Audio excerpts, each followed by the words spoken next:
Let's turn to liturgy for tonight. The liturgy, since we missed a week, I'm going to rewind, and I was going to read the Hebrew and the Greek, but let's go backwards and read the English all over again, and then we'll read the Hebrew and the Greek next week. Leviticus 23, verses 1 through 4 is our festival liturgy that we've been reading. And last week, or 2 weeks ago, I read verses related to the festival of tabernacles and things like that. Or not tabernacles, trumpets. But trumpets is already come and gone. And Yom Kippur is already come and gone, so I'm not going to read those verses. I'll just read verses 1 through 4, which is kind of the generic, general introduction to the festivals in this particular part of the Bible. Starting in verse 23, starting in verse 1, of chapter 23, right here on this side of the page where you can see me highlighted. Moses writes, "The Lord spoke to Moses, saying," verse 2, "Speak to the people of," let me just go like that, "Speak to the people of Israel and say to them, these are the appointed feasts of the Lord that you shall proclaim as holy convocations. They are my appointed feasts." Verse 3, 6 days shall work be done, but on the seventh day is a Sabbath of solemn rest, a holy convocation. You shall do no work. It is a Sabbath to the Lord in all your dwelling places. And then Moses comes right back around again and says, "These are the appointed feasts of the Lord, the holy convocations which you shall proclaim at the time appointed for them," which kind of works as a bookend to the first part, even though I know he's going to start introducing Passover, which we're not going to read. And as I mentioned, we're not going to read any Hebrew tonight. We'll save that for next week. Let's turn instead.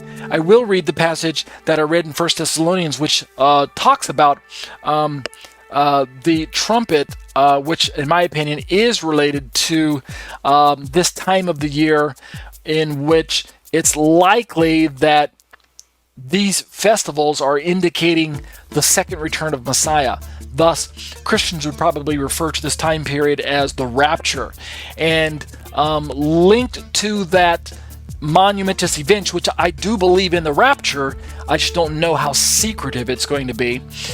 So you'll have a lot of Messianic teachers say that I don't believe in a rapture. I'm like, how can you not believe in a catching up, catching away, where Paul definitely talks about the second coming of Messiah and the resurrection, right? The day of the blessed hope that Paul refers to.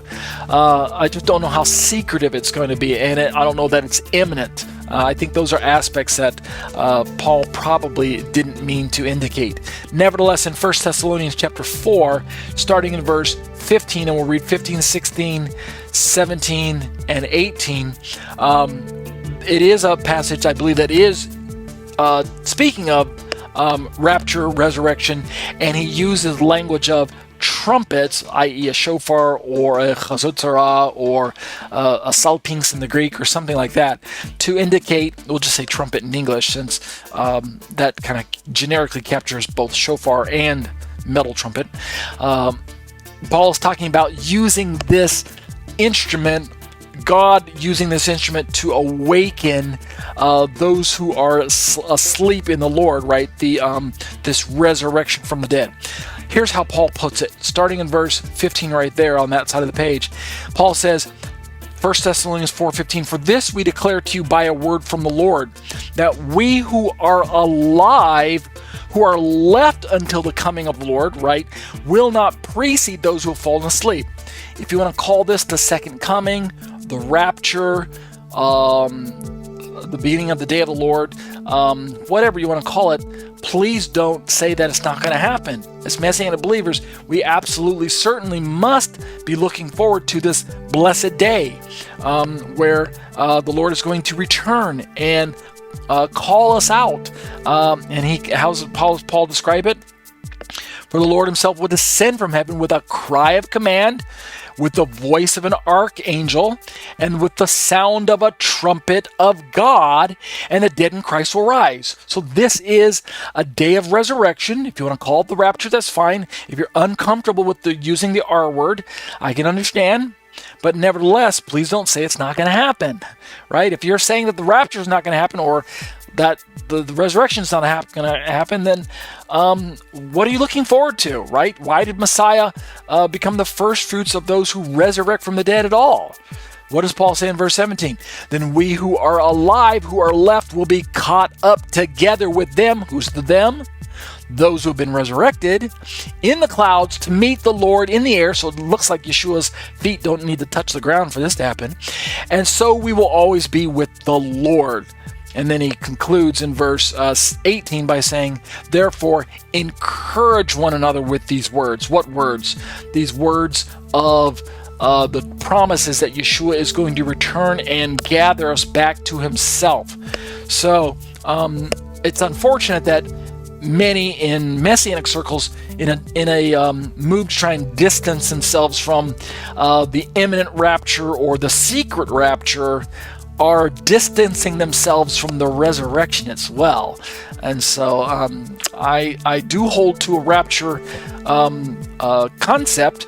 I just don't hold to a secret rapture, nor would I hold to an imminent rapture. I think there are precursors to this second coming, this resurrection, and I think there are things that we can look forward to, some signs that are going to precede it.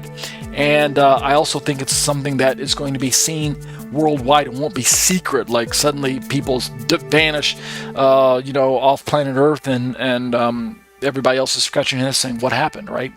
Kind of like the Thanos, the Avengers version of the snap, right? Or I guess they call it the blip, where he snapped his fingers wearing the Infinity Gauntlet, and half the people disappeared from the cosmos. Is that what's going to happen in the rapture? God's going to snap his fingers, and half of people on planet Earth are suddenly going to disappear, and the other half are going to be left going, "What happened?" Not quite. That's Hollywood's take on it. That's not really the Bible's take. But we'll look at that a different day. We'll pick up the Hebrew and the Greek next week, but that'll do it for our liturgy for tonight.